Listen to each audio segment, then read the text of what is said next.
కోరికలు పెట్టుకున్నాడు. 150 సంవత్సరాలు జీవించాలి ఆయన. కానీ నిండా 50 సంవత్సరాలు జీవించకుండా చచ్చిపోయాడు. కోట్ల ఆస్తి. ఆయన ఒకసారి ఒక ప్రోగ్రాం ఇస్తే జనాలు పిచ్చెక్కిపోతారు, అంత డ్యాన్సులు ఉర్రుతులు ఉంటారు.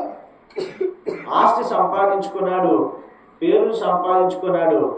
కానీ చివరికి నిండా 50 సంవత్సరాలు కూడా ఆయన నిండలేదు, వెళ్ళిపోయారు. అయితే బైబిల్లో కూడా ఉంది మాట, లేకపోతే మనుషులందరూ చెప్తారు, పుట్టినవాడు గిట్టక మానడు అంటారు. పుట్టినవాడు గిట్టక మానడు. కాబట్టి బైబిల్ ఏం చెప్పిందంటే, మనిషిగా పుట్టిన ప్రతివాడు కూడా మట్టిలో కలవాలి. కానీ మట్టిలో కలవంది ఒకటి ఉంది. శరీరం కలిసిపోతే కలవంది ఏంటంటే ప్రాణ ఆత్మలు ఉన్నాయి.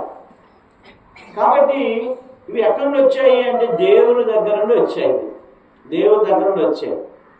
అందుకే ప్రసంగి గ్రంథము 12వ అధ్యాయం 7వ వచనంలో బైబిల్ ఏం చెప్పిందంటే, మన్నైనది వెనకటి వలె మరలా భూమికి చేరును, ఆత్మ దాన్ని దయచేసిన దేవుని ఎందుకు వెళ్ళు.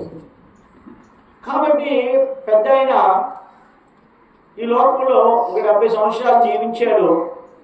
ఇప్పుడు శరీరం ఏం చేసింది? మట్టిలో కలిసిపోయింది.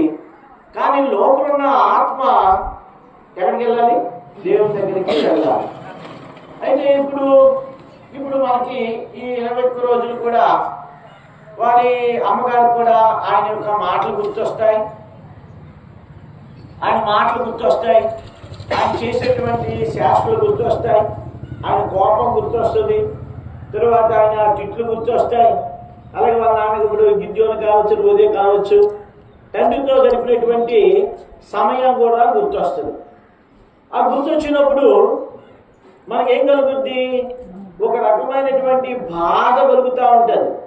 ఆ మనిషి ఉన్నప్పుడు విలువ తెలియదు, కానీ మనిషి వెళ్ళిపోయిన తర్వాత ఉన్నప్పుడు ఏమనుకుంటారు పెద్దోళ్ళని, ఈ ముసలోడు ఎప్పుడు ఇంతే తిడతా ఉంటాడు, మమ్మల్ని పట్టించుకోడు అని చాలామంది తిట్టుకుంటూ ఉంటారు పెద్దోళ్ళని కదండి, చాలామందిని కదా. ముసలోళ్ళు ఏమనుకుంటారు? నాకు తెలిసిన ఒక ఆవిడని అడిగితే, ఇలా ఒంట్లో బాగాలేదంటే ఆవిడ ఏమో తెలుసా, దానికి అలాగే అవ్వాలి అండి. కాబట్టి ఇప్పుడు వృద్ధాప్యంలో ఉన్నటువంటి వృద్ధులైన వారిని ఏం చేస్తారంటే, పనిసారీలకి ఏం తెలియదు అని తిట్టుకుంటూ ఉంటారు. అది వెళ్ళిపోయిన తర్వాత ఏంటి?